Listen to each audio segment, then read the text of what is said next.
आज कलाहांडी जिला मदनपुर रामपुर ब्लॉक अंतर्गत गोछाडांगन पंचायत रे एक राजनीतिक घटना को नहीं जन को गोटे बीजेपी कर्मकर्ता को जेल रे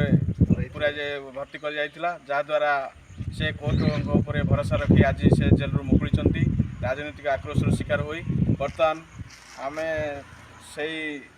जी अच्छा जेल सीधा युधिष्ठिर बेहरा सीधा सड़क प्रतिज्ञान कहते मत पूरा यहाँ सब ठिका लगे एका फसाइछन आउ किसी नहीं ना ठिकार पैसा कारोबार करिछन फसाइछन लास्ट टाइम रे जेल जीवा पड़ी मत ए युधिष्ठिर बेहरा जी कि बीजेपी रो जड़े कार्यकर्ता थिले पुराना कार्यकर्ता से एक ठिका काम को नहीं राजनीतिर आक्रोश शिकार होगा पड़ला से बर्तमान 30 दिन खंड माने जेल रे थिले बर्तमान आज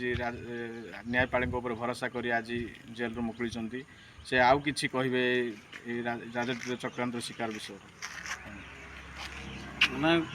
आम गोटे ठिका क्षेत्र मोहन प्रधान के गोछाडांगन पंचायत रे 3 ठिका दीछन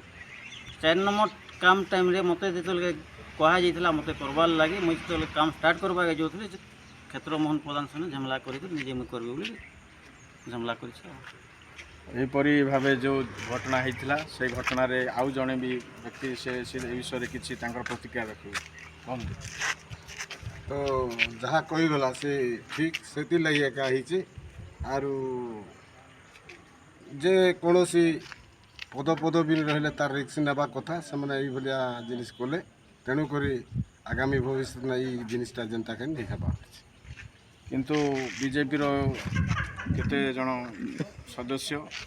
ये जन ये थिले पुराना सदस्य किंतु अलगा जन को ठिका दिगला से मैंने बाधा सृष्टि कले जे कहीं मोर काम मो ना कम आसाला कहीं दिगलानी ताकू नहीं जुक्ति तर्क हो बिना दोष जेल रे पुरागला से तेणुक बर्तमान आज जेल रू मुकुली और से न्यायपालिका भरोसा रखी आज जेल रू खलास होती कलाहांडी जिला मदनपुर रामपुर धीरेन पट्टनायक MBC TV।